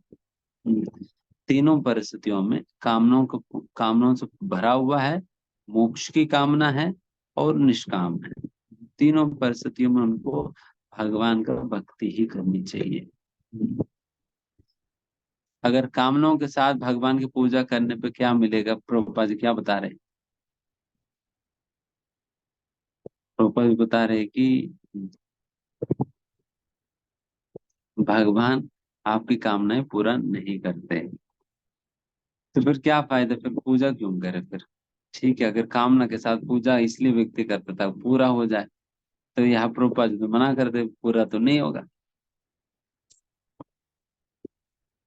तो प्रभुपाद जी फिर बाद में क्या कहा? प्रभुपाद ने कहा कि भगवान चाहते हैं कि उस कामना ही हमारे हृदय में खत्म हो जाए, वो कामना ही हमारे हृदय में खत्म हो जाए। तो इसलिए भगवान वो कामना हमारे हृदय में खत्म होने तक वेट करके फिर पूरा करते हैं, फिर उसके बाद पूरा करते हैं। अगर आप सोचे कि गुलाब जामुन खाना है, फिर गुलाब जामुन खाने की इच्छा खत्म होने के बाद गुलाब जामुन दी जाए तो क्या करेगा? इच्छा खत्म हो गई, फिर उसके बाद गुलाब जामुन दे दो। तो भगवान यही कर रहे हैं, क्योंकि भगवान हमारा भलाई चाहते, because he doesn't want us to get stuck up in this world, यहाँ पर वापस फंस ना जाए। इसलिए भगवान ध्यान रखते हैं कि नहीं नहीं, अभी मैं उनको ये चीज दूंगा तो शायद ये और फंस जाएगा, तो बेहतर अभी ना दूं। थोड़ा सा ये इन चीजों से निकलने के बाद देन फिर ठीक है, कोई बात नहीं, मैं दे दूंगा, बट पहले निकल तो जाए इससे करके भगवान फिर थोड़ा सा दे। मतलब बेसिकली बात यही है ना। प्रोपा जी एक जगह पर लिखते हैं, one should not try to enjoy in diseased condition, one should not try to enjoy in diseased condition. जब हम बीमार है तब एंजॉय करने का प्रयास नहीं करनी चाहिए। क्यों? फिर बीमारी बढ़ जाएगी। अगर मुझे बुखार है, मैं एंजॉय करने के नाम पे देन फिर आइसक्रीम आइसक्रीम खा लूंगा, देन फिर मेरी बुखार बढ़ जाएगी। तो वही सीधी सी बात प्रोपा जी कह रहे, one should not try to enjoy in disease condition. उस प्रकार की डिसीज्ड कंडीशन स्टेट में हम सभी लोग हैं। इसलिए हमारे स्तर पर जब तक हम इस बद्ध अवस्था में, तब तक इस प्रकार की भोग से प्रवृत्त होकर हम भोगने का प्रयास करें तो हमारा भोग प्रवृत्ति बढ़ जाएगी, हमारा बीमारी बढ़ जाएगी। इसलिए प्रभुपाद जी मना कर रहे हैं, आप ये मत करो। इसलिए भगवान कहते ठीक है, आपका आइसक्रीम खा लेना, बट पहले बुखार तो ठीक हो जाने दो। बुखार ठीक होने के बाद आइसक्रीम खा लेना। तो इसलिए हमें भगवान की बात सुनना है। भगवान कह रहे ठीक है, मैं तुम जो मांग रहे आइसक्रीम में दे देता हूँ, बट बुखार तो ठीक होने दो।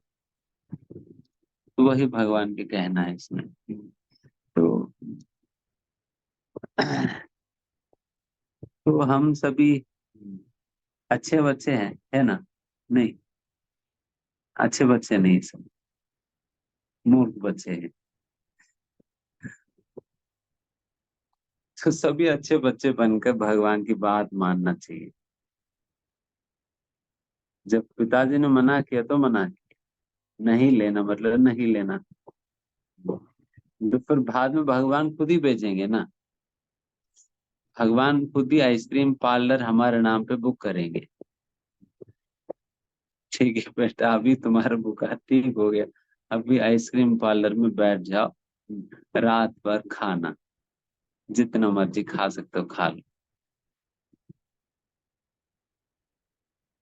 तो क्या दिक्कत है? भगवान चाहते हैं कि हम भगधाम वापस लौटे, फिर वहां पर आराम से कल्प वृक्ष के नीचे बैठ जाओ और मांगते रहना, स्ट्रॉबेरी खाने तो स्ट्रॉबेरी मिल जाएगी, वेनिला खाने तो वेनिला मिल जाएगी, जो मांगना मांग लेना।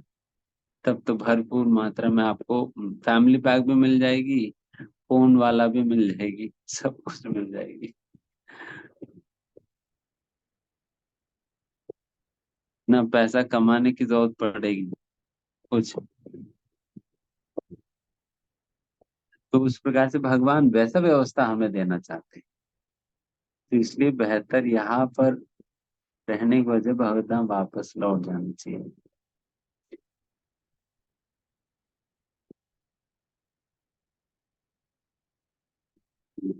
तो आज हम यहाँ पर समाप्त करते हैं।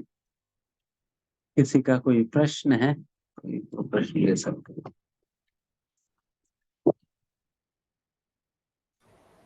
हरे कृष्णा प्रभु जी, धन्यवाद प्रणाम। Thank you Prabhu ji for your wonderful session Prabhu. आपने बहुत सुंदर तरीके से मैं समझाया श्रीमद् भागवतम के कुछ श्लोक। हरे कृष्णा डे डिवोटीज। मैं एक एक करके अनम्यूट करता हूँ। हरे कृष्णा स्वाति माता जी। हरे कृष्ण प्रभु जी, सादर दंडवत प्रणाम। अ, प्रभु जी, सबसे पहले तो आज आपने ना मुझे शॉक कर दिया, इसलिए क्योंकि आपने जब बोला ना विटामिन B12 कम है, डी कम है, इतनी बुरी हालत है, आज सुबह से ही मेरे इंजेक्शन स्टार्ट हुए हैं, तो मैं शॉक हो गई।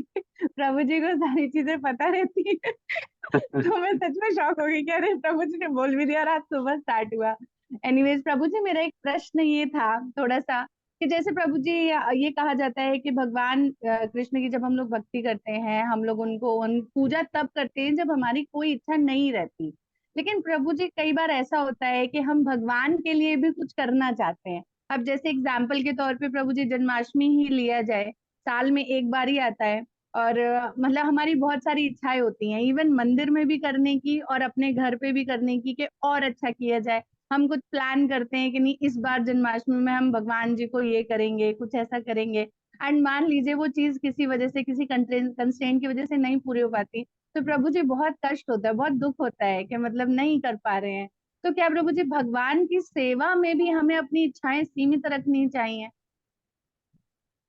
नहीं, भगवान की सेवा के लिए हमारी इच्छाएं भरपूर होनी चाहिए, but at the same time in line भी होनी चाहिए।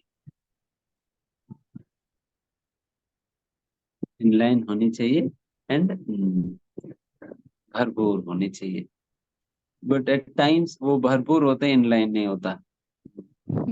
जी, देन अभी ऐसे बाहर ही है। तो आ जाता, जी। इसलिए दोनों ही होनी चाहिए। इच्छाएं होना अच्छा है, नहीं तो कुछ और गंदगी आएगी। ठीक है। ठीक है, thank you. Hare Krishna.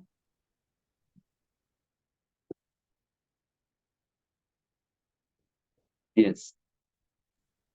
Hare Krishna, Prabhuji, Dhanpra. Prabhuji, two questions, short questions. One, जो भी माता जी ने आपकी पूछा, आवाज बहुत कम आ रही। हरे कृष्णा प्रभुजी, Dhanpra. प्रभुजी, two questions. One, जो अभी माता जी ने पूछा, इसको हम जो फ्यूरेटिव एक्शंस होते हैं, सकाम कर्म होते हैं, उस कॉन्टेक्स्ट में कैसे समझेंगे? एंड सेकंड प्रभुजी, टेक्स्ट 8 के पर्पर्ट में श्रील प्रभुपाद कहते हैं, and one who wants to establish a good dynasty and be happy in the process of temporary body relation should take shelter of the pitas. What is the reference of pitas, Prabhuji? किनको Shri Prabhupada refer कर रहे हैं? So these are पितास मतलब four fathers हैं, okay. Four fathers वगैरह होते हैं। That and first question किस कॉन्टेक्स्ट में आप सकाम कर्म के विषय में पूछ रहे हैं? With devotion to Lord. Shri Prabhupada कहते हैं, और आपने भी समझाया कि जब हम प्रभु की सेवा करते हैं तो प्रभु किसी भी इच्छा को पूरा नहीं करते हैं, राधा वो हमें उस ट्रांसेंडेंटल स्टेट पे ले जाते हैं जहाँ पे हम मटेरियलिस्टिक नहीं रह जाते हैं। सो जब हम श्रीमद गीता में पढ़ते हैं दैट जो कर्मास के तरीके होते हैं, उसमें एक कर्म होता है सकाम कर्म, तो उसको हम यहाँ पे रख के कैसे समझेंगे प्रभु जी? अच्छा, ये सकाम कर्म और ये सकाम कामना के साथ भक्ति करने, ये दोनों अलग अलग है। Okay. सकाम कर्म दैट इज फ्रूटिव एक्टिविटी, यहाँ पर फ्रूटिव डिवोशनल एक्टिविटी है, जहां पर हम भक्तिमय कार्य कर रहे हैं, जैसा कि हम नाम जप कर रहे हैं, बट हमारी इच्छा कुछ और है। नाम जप ही कर रहे हैं, हम सेवा, भगवान की सेवा कर रहे हैं, हम चाह रहे हैं कि इस सेवा के बदले में कुछ भौतिक चीज हमें मिल जाए। वहां पर व्यक्ति क्या करता है, वो भौतिक कार्य करेगा, भौतिक कार्य के बदले में भौतिक फल चाहिए उनको। यहाँ पर आध्यात्मिक कार्य के बदले में उनको कुछ भौतिक फल की अपेक्षा है। ये डिफरेंस है। ठीक। हरे कृष्ण। Yes, next.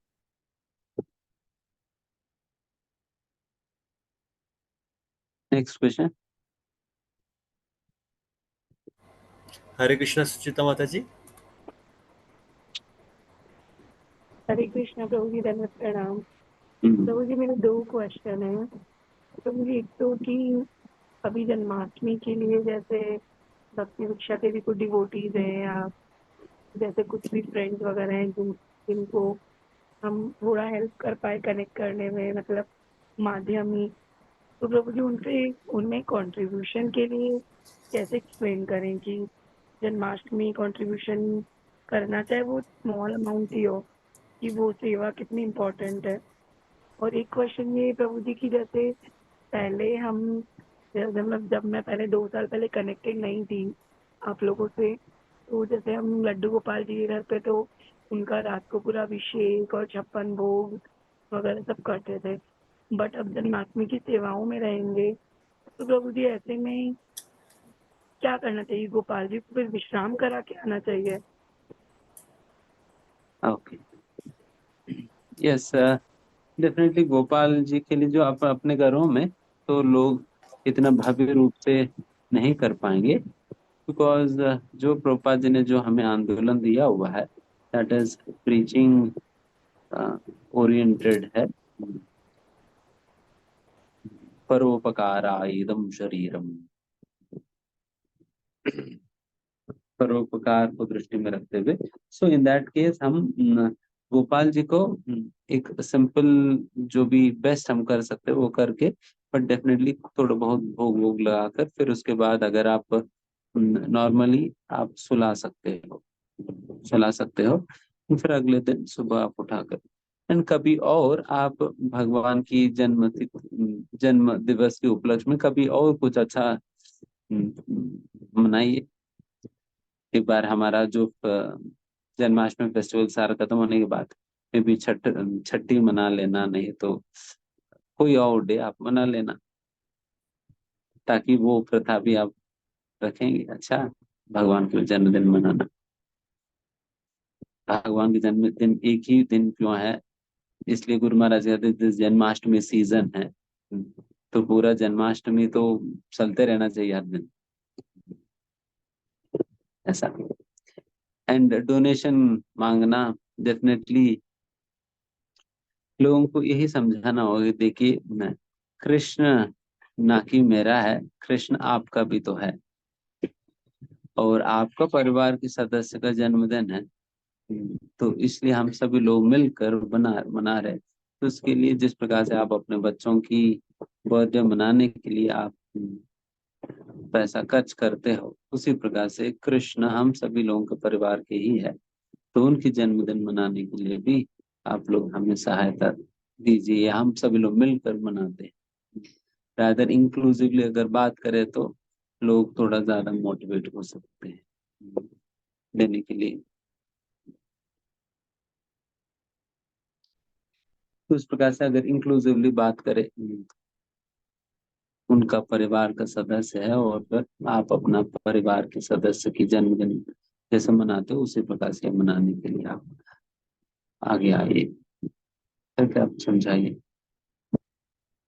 फिर दूसरी और धन का शुद्धिकरण भी, जिस प्रकार से शास्त्र में कर्मयोग के विषय में बताया जाता है, जो भी हम फल कर्म फल है उसको भगवान की सेवा में लगानी चाहिए। उस प्रकार से जो भी आपको भगवान ने ही तो दिया, तो भगवान का धन को भगवान की सेवा में आप लगाइए, करके भी हम रिक्वेस्ट कर सकते हैं वैसा। ठीक है, नेक्स्ट क्वेश्चन। हरे कृष्णा शालिनी माता जी।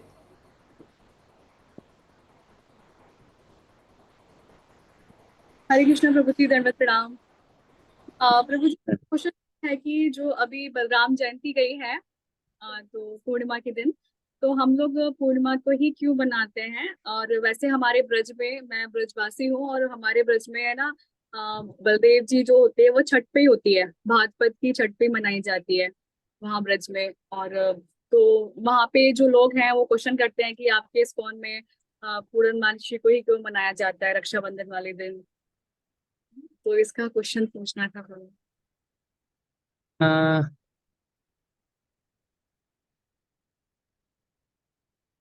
वैसा जिस प्रकार से कृष्ण और राधा रानी का जन्म अष्टमी का दिन हुआ है, वैसा बलराम जी का जन्म पौर्णमी का दिन हुआ है करके मे बी कैलकुलेशन कैसा है ये एक बार देखना पड़ेगा, बट हमारे आचार्यों ने जो रिकमेंड किया हुआ है बारंबार कि ये बलराम पूर्णिमा का दिन बलराम जी ने जन्म लिया है, तो इसलिए पूर्णिमा का दिन हम मनाते हैं बलराम जी का जयंती, बट कैलकुलेशन तो देखना पड़ेगा। जी प्रभु जी, वहाँ पे बताते हैं कि मेरे कुछ कजन हैं, तो वो मेरे से ना मतलब लड़ते हैं कि तुम ऐसे क्यों करते हो, और हमारे इस फॉर्म में, क्योंकि मैं 4-5 साल से ही जुड़ी हूँ, और पहले तो हम लोग छठ पे ही मनाते थे वहाँ। तो घर पे कहते हैं कि तुम इस दिन क्यों मनाते हो, क्योंकि और जितने भी शास्त्र है उसमें भी यही लिखा हुआ है कि छठ पे ही होते हैं, भागवत की छठ पे ही हुआ है उनका जन्म, और गर्ग संहिता है वो भी है, तो उसमें भी यही बोलते हैं। तो मेरे को थोड़ा पूछ लेना चाहिए। गुड, आपने पूछ तो लिया। ठीक है, हम भी देखते हैं, अगर कहीं कुछ एविडेंस हो तो होगा ही डेफिनेटली, जिसके आधार पर हमारा आचार्य रिकमेंड करते हैं। We can find out, it's not a problem. Thank you. Hare Krishna. Hare Krishna. Hare Krishna Shaili माता जी। हरे कृष्णा प्रभु जी, दंडवत प्रणाम। प्रभु जी, आपके सेशन से हमेशा ही एनलाइटमेंट मिलता है, बट फिर भी हमारे क्वेश्चंस हमेशा रहते हैं। तो प्रभु जी, मेरा छोटा सा बस यही क्वेश्चन था। आपने बताया कि हमें सारे डिवोटीज को, मतलब जैसे हमसे अपराध होते रहते हैं तो उनसे बचने के लिए हमें हमेशा ही डिवोटीज को भी पूजनीय की तरह पूजा करनी चाहिए उनकी। तो डिवोटीज कौन है, मतलब जो एक्चुअली कई बार ना डिवोटीज को कैटेगराइज कर देते हैं, छोटे डिवोटी, बड़े डिवोटी, सीनियर डिवोटी, न्यू जॉइनीज, है ना। तो कई बार ना समझने में बड़ी दिक्कत आती है कि मतलब किसको डिवोटी माना जाए, किसको नहीं माना जाए, ये भी मतलब बड़ी सारी कैटेगराइजेशन हो जाती है फिर। और हम अनजाने में ही कई बार ना, मतलब क्योंकि अभी तो हम मटेरियलिस्टिक लाइफ और स्पिरिचुअल लाइफ के कहीं बीच में ही अटके हुए हैं, मतलब स्पिरिचुअल में तो गए नहीं है अच्छी तरह ना, तो हम लोग कई बार तो ईर्ष्या भी करने लगते हैं। कई बार स्पिरिचुअल ईर्ष्या हो जाती है, या फिर किसी डिवोटी की, अरे इन्होंने बहुत अच्छी गोपी ड्रेस पहनी है, या इस तरह से भी हम करने लग जाते हैं और अनजाने में अपराध होने लग जाते हैं। तो प्रभु जी, उससे कैसे बचे, वो मुझे पूछना था प्रभु जी। अ, हरे कृष्णा। तो तत्व में विभिन्न श्रेणियां डेफिनेटली है। एंड धीमे धीमे जैसा व्यक्ति मध्यम अधिकारी के स्तर पे आता है तो उनको इस प्रकार की श्रेणियों में व्यत्यास उनको देखना ही चाहिए। तभी वो भक्तों को उचित सम्मान दे पाएगा। तो इसमें फर्स्ट ऑफ ऑल कैटेगराइजेशन इस प्रकार से सोच सकते हैं, या इस प्रकार से शास्त्रों में कनिष्ठ, मध्यम और उत्तम अधिकारी, ये 3 कैटेगरीज होते हैं: कनिष्ठ अधिकारी, मध्यम अधिकारी और उत्तम अधिकारी।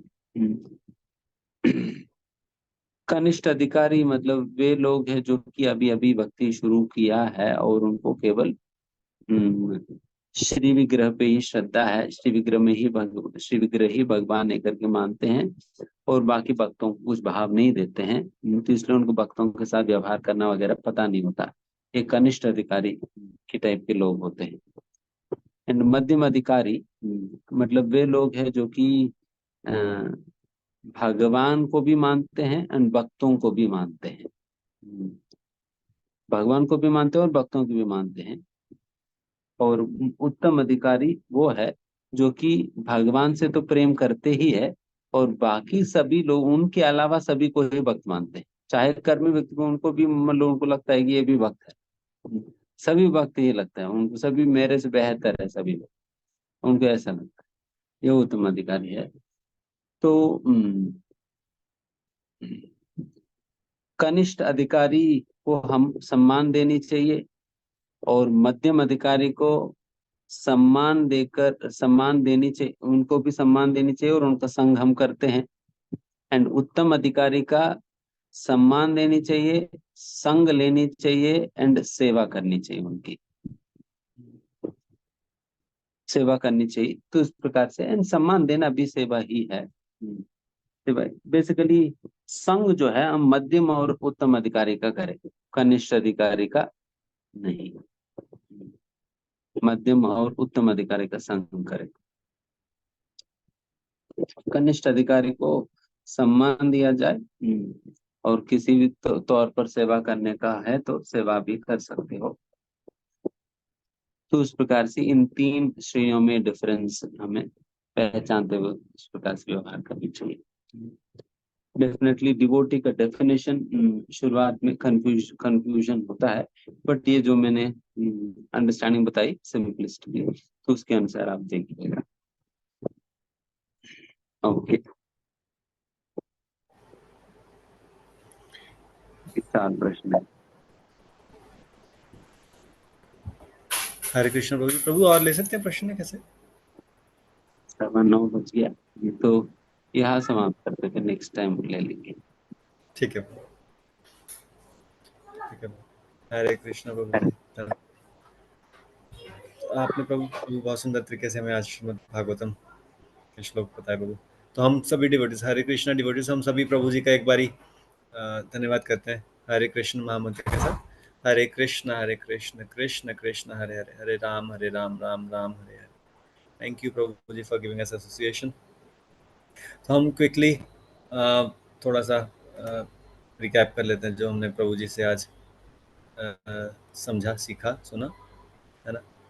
तो एक तो प्रभु जी ने यही जो हमें आज बताया वो यही कि डेथ इज सर्टेन, है ना, कि श्योर एंड सर्टेन, है ना। तो सभी जो जीव हैं जो भौतिक मटेरियल वर्ल्ड में है, डेथ इज सर्टेन। तो हमें कोशिश करनी चाहिए कि इस लिमिटेड टाइम में, डेथ इज सर्टेन तो टाइम इज लिमिटेड, तो इस लिमिटेड टाइम में कृष्ण कथा का श्रवण करना चाहिए, क्योंकि out of 84 lakhs 84 lakh species में से ह्यूमन बॉडी हमें मिला, है ना। तो और वो भी कुछ टाइम के लिए मिला, फिर after that death is certain. तो हमें इस टाइम का अच्छे से उपयोग करना चाहिए, है ना। तो जैसे हम श्रवण करते हैं, जब हम श्रवण करते हैं कृष्ण कथा का, तो कृष्ण हमारे उस टाइम ध्यान में आ जाते हैं, है ना। तो कृष्ण के साथ हमारा उस टाइम संबंध बना रहता है। उस टाइम जिस टाइम हम श्रवण कर रहे होते हैं कृष्ण के बारे में, कृष्ण कथा सुन रहे होते हैं डिवोटी से, प्योर डिवोटी से, तो वो टाइम हमारा अच्छे से यूटिलाइज हो जाता है कृष्ण का स्मरण करने में। कृष्ण हमारे ध्यान में रहते हैं उस टाइम, तो उससे भगवान भी आनंदित होते हैं। उस टाइम में भगवान भी आनंदित होते हैं और हमारी सोल भी आनंदित, हमारी आत्मा सोल भी आनंदित होती है उस टाइम पर, है ना। तो और फिर हमें प्रभु जी ने एक और चीज बताई कि हमें इंटेलिजेंट ह्यूमन बींग्स को या सभी ह्यूमन बींग्स को शाश्वत जीवन की खोज करनी चाहिए। शाश्वत जीवन तो यहाँ है नहीं, है ना। तो जैसे हमने बात करी, death is certain, time is limited. तो भौतिक वाला टेम्पररी अरेंजमेंट की बजाय हमें परमानेंट अरेंजमेंट की खोज करनी चाहिए। वो शाश्वत जीवन, वो मटेरियल वर्ल्ड के परे जो है, तो वो मनुष्य का अल्टीमेट गोल होना चाहिए। तो वो इंटेलिजेंट मनुष्य, वही मनुष्य इंटेलिजेंट कहे जाएंगे, है ना। फिर हमें वैष्णव अपराध रोकने के लिए डिवोटीज, हर डिवोटीज की का वर्शिप करना चाहिए, उनको पूजनीय समझना चाहिए, क्योंकि वो भी भगवान की किसी न किसी प्रकार से भक्ति कर रहे हैं ना। तो उस तरह से वैष्णव अपराध रुक जाते हैं, ना कि सिर्फ नेगेटिविटी रोक कर। तो हमें एक नेक्स्ट लेवल पर जाकर नेगेटिविटी रोकते हुए तो सही, पर उस लेवल तक ना रुकते हुए नेक्स्ट लेवल तक, कि हमें हर डिवोटी को पूजनीय समझना चाहिए, वर्शिप करना चाहिए। फिर हमें एक और प्रभु जी ने बात हमें सिखाई कि कामनाओं के साथ भी भगवान की भक्ति करी जा सकती है। और वैसे तो जो जो जो टॉप लेवल है वो ये है अनभिलाषिता शून्यतम। तो वहाँ पर जैसे हमने सीखा कि क्या क्या अभिलाषाओं के लिए किन किन के पास जाना होता है। तो नो अभिलाषा, जहाँ पर कोई अभिलाषा नहीं है, अन्य अभिलाषिता शून्यतम में हमें भगवान कृष्ण की सेवा भक्ति करनी चाहिए। और अगर अभिलाषा है भी है तो वो तब भी भगवान की भक्ति करनी चाहिए। और जब आप कामनाओं के साथ रहते हुए भगवान की भक्ति करते हो, तो भगवान चाहते हैं कि वो कामना आपकी कभी, भौतिक कामना अगर हो तो वो कामना कभी आपकी पूरी ना हो, क्योंकि भगवान चाहते हैं कि भक्ति के साथ साथ आप कहीं एंटैंगल दोबारा से ना हो जाओ उन कामनाओं को रखते हुए। तो भगवान उन कामनाओं की कभी पूर्ति नहीं करते। तो हमें कोशिश करना चाहिए कि हम भगवान के साथ जुड़े रहें, चाहे कामना है हमारे में भौतिक कामना, चाहे कामना नहीं है, और चाहे हम निष्काम भाव से सेवा करें। है ना। तो ये सारी कैटेगरीज में हमें भगवान के साथ जुड़े रहना चाहिए। भगवान से कुछ भौतिक कामनाओं के कामनाओं का भौतिक कामनाएं नहीं रखते हुए, मतलब फल नहीं चाहना भगवान से, भगवान की भक्ति करते हुए, क्योंकि भगवान भौतिक कामनाओं को पूरा करना नहीं चाहते कभी भी। यही सभी चीजें हमने सीखी आज भगवान प्रभु से। ठीक है, तो ऐसे ही आप सभी हमारे साथ ऐसे ही जुड़ते रहिए श्रीमद् भागवतम की क्लास में। हिज ग्रेस वेदांत चैतन्य प्रभु जी हमें श्रीमद् भागवतम के श्लोक इतने सुंदर तरीके से समझा रहे हैं। इसी के साथ हम फिर क्लास को वाइंड अप करते हैं आज के लिए।